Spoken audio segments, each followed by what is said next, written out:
So, once again, welcome to our show. We are the Odhiambos, and you're just chilling at home.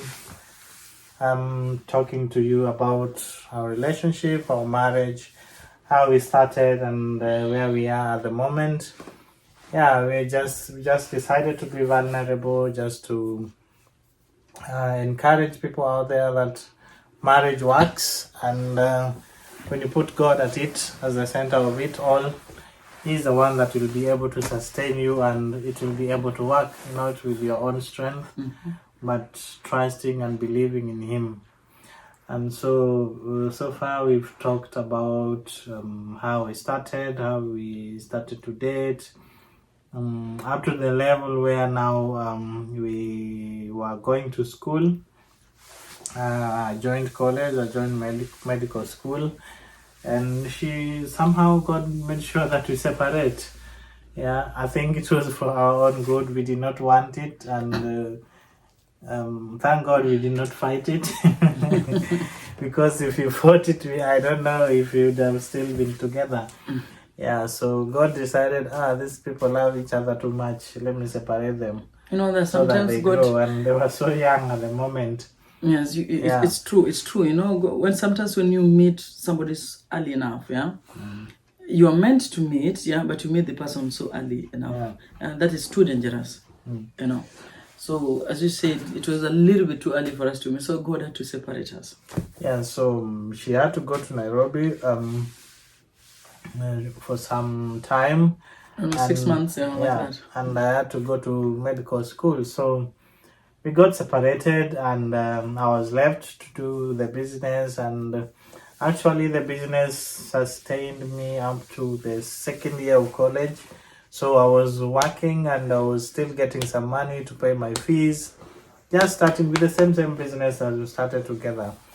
And that tells you that when you start something together as a couple and you're serious about it, it can really take you far. In fact, if you are still in Kenya, I think you would have been very far at the moment. Yeah, you would have been one of the richest, if not, because it was really something that we were doing out of passion.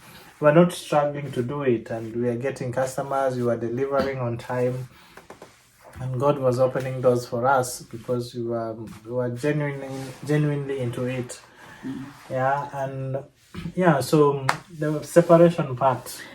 Yes, the separation part. Yes. 6 months. It was a testing time. Separation 6 months, and when I came back now to Kisumu, it only took me like 3 weeks, and then I got a visa, and I had to leave now. And I remember that was the most difficult time. It was like a movie to me and to you too. Yes, so.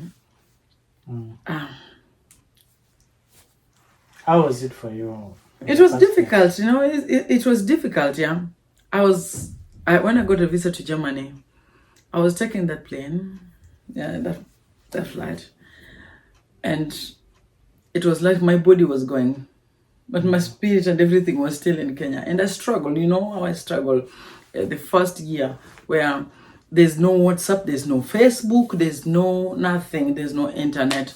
And we used to have this ting, this handies, So it was the most difficult moment where I don't talk to you every day. We don't communicate.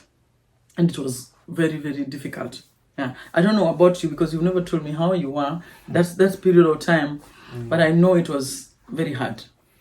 Yes, that time it was very difficult, to say the least. It was not something that we had planned for, and it was, we were not expecting to date long distance, We're just getting to know each other, we're just starting to make some serious money, everything is looking up good, and then here comes, you have to go this, and the only consolation, that it was not actually a consolation, but somehow also a consolation, because I consoled myself and said, if she's not here with me, then I also have to find something to do. And that's how I ended up pushing until I was able to get a chance into the medical school.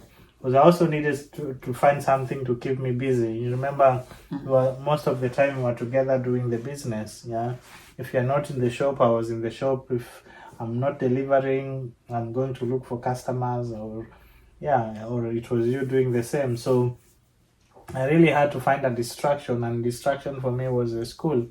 That was one of the coping mechanisms that I had at that moment. Yes. Yeah. And I remember now when we had the chance now to communicate, I could call. That was something else. Yes, yeah. I could call, and it was very expensive to call. And where I was staying, I used to travel almost 1 hour to go to the internet cafe. Now to be able to communicate with you, and I remember we could make a date. If we say 3 o'clock, then it's 3 o'clock. You are there, I'm there. Then we can chat through email. So you write and I wait. You write, I wait, and I write, you wait, and things like that. And it was really frustrating.